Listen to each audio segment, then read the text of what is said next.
Bonjour à tous et bienvenue, je suis Juliette et je suis la créatrice du concept Yoga Move. Alors aujourd'hui, on va parler d'une question assez intéressante, à savoir comment traiter la douleur des courbatures. Mais pour commencer, on va déjà se demander qu'est-ce qu'une courbature? Alors voici à quoi ressemble un muscle lorsqu'on le découpe. Vous pouvez voir qu'il y a donc plusieurs sacs, un petit peu comme des poches, du coup avec des fibres à l'intérieur. Ces sacs sont entourés par une membrane qu'on appelle le périmésium. À l'intérieur de chaque fibre, il y a ce qu'on appelle des myofibrilles. Et à l'intérieur des myofibrilles, il y a des ponts d'actine, myosine, donc ce sont des filaments protéiques. Lorsqu'on réalise un effort musculaire, les fibres les moins résistantes vont céder, ce qui va créer des micro-lésions dans les fibres, ce qu'on peut appeler aussi communément des trous. Alors ce ne sont pas les micro-lésions qui entraînent la douleur des courbatures, mais l'inflammation qui en résulte. L'inflammation est due à des enzymes qui sont libérées suite à l'effort. Alertées à leur tour par les enzymes, les cellules de l'immunité rappliquent au niveau des tissus qui sont nécrosés et libèrent à leur tour des molécules chimiques qui vont être responsables de la douleur et du gonflement. Cette réaction a pour but de réparer le muscle et de le fortifier pour les séances prochaines.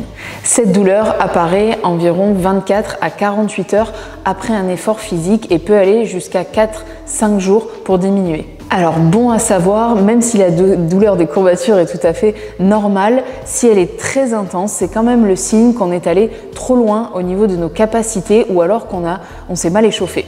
Il y a également des gens qui ne ressentent quasiment jamais, voire très peu de douleur de courbature. Ce n'est pas un problème, c'est certainement qu'ils ont des muscles plus résistants que les autres ou bien qu'ils se sont très bien échauffés, qu'ils ont respecté leurs limites ou encore qu'ils ont évolué dans l'entraînement de manière progressive. En tout cas, ne pas ressentir de douleur de courbature ne veut pas dire que le muscle n'a pas travaillé pendant l'effort. Alors, on va voir maintenant comment traiter la douleur des courbatures. Pendant longtemps, on nous a expliqué qu'il fallait s'étirer juste après la séance de sport à chaud. Cette information est totalement controversée par la médecine du sport, notamment parce que quand on est à chaud et qu'on a ces micro-lésions au niveau des fibres musculaires, on va étirer et simplement agrandir ces trous, ce qui va augmenter l'inflammation et la douleur du coup. Et en plus, à la longue, on peut fragiliser le muscle et devenir candidat pour tout un tas de blessures musculaires et tendineuses. Donc, pas d'étirement à la fin d'une séance de sport. Le massage, quant à lui, n'a pas réellement d'impact sur l'accélération de la guérison non plus. Quand on se fait masser, les récepteurs sensitifs qui sont placés au niveau du muscle saturent. Donc c'est-à-dire qu'ils n'envoient plus l'information de la douleur au cerveau. Donc effectivement, quand on se masse les courbatures, on peut avoir cette sensation de mieux-être, un petit peu de diminution de la douleur, mais en réalité c'est temporaire. À partir du moment où on arrête le massage, quelques minutes après, la douleur va revenir, donc il n'y aura pas d'incidence massage-douleur des courbatures. En revanche, se faire masser régulièrement, il y a des études du coup qui montrent que ça a un réel impact sur la production de mitochondries, donc ce sont des cellules qui sont responsables de l'apport d'énergie pour le muscle.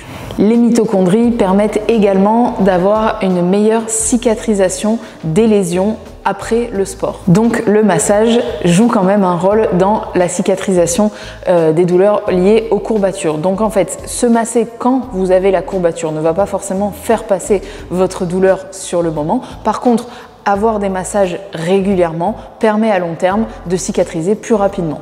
Concernant l'eau chaude ou l'eau froide, et à savoir est-ce que ça a une amélioration, du coup une diminution de la douleur des courbatures.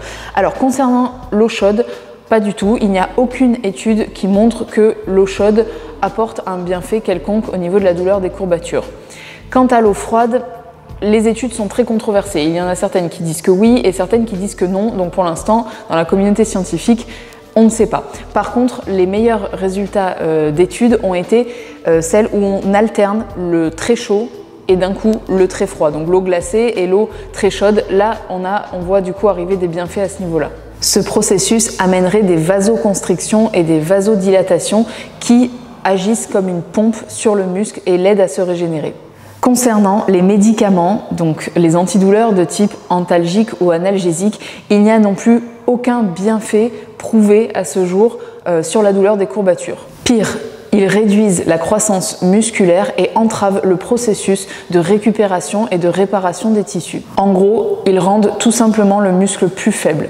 Alors, est-ce qu'il faut remettre une couche avec une séance de sport égale du coup le lendemain ou le surlendemain? Eh bien non, les études scientifiques recommandent plutôt de privilégier 48 heures de repos pour laisser simplement le muscle se régénérer et pratiquer éventuellement une activité physique un peu plus douce comme le sweat yoga par exemple qui semble très adapté dans ce cas-là. Alors qu'est-ce qui permet d'améliorer du coup notre rapport à la douleur après une courbature? Eh bien le repos essentiellement. C'est vraiment la clé du coup de l'antidouleur, c'est de laisser faire le corps qui agit naturellement et qui répare ce qui doit être réparé. Il faut également boire beaucoup d'eau. La déshydratation fragilise les muscles qui sont donc plus exposés au risque de micro-lésions. Une alimentation riche en protéines et en glucides fortifie les muscles, donc ça joue un rôle dans la prévention des courbatures. Attention toutefois, une alimentation trop riche en protéines et en glucides peut être néfaste pour la santé, donc je vous invite plutôt à consulter un professionnel. Pratiquer une activité de manière régulière peut être aussi un facteur qui prévient des courbatures, car les grandes courbatures, celles qui sont les plus intenses, apparaissent souvent quand on se remet au sport ou quand on fait une activité dont on n'a pas l'habitude ou que d'un coup on augmente la dose d'intensité.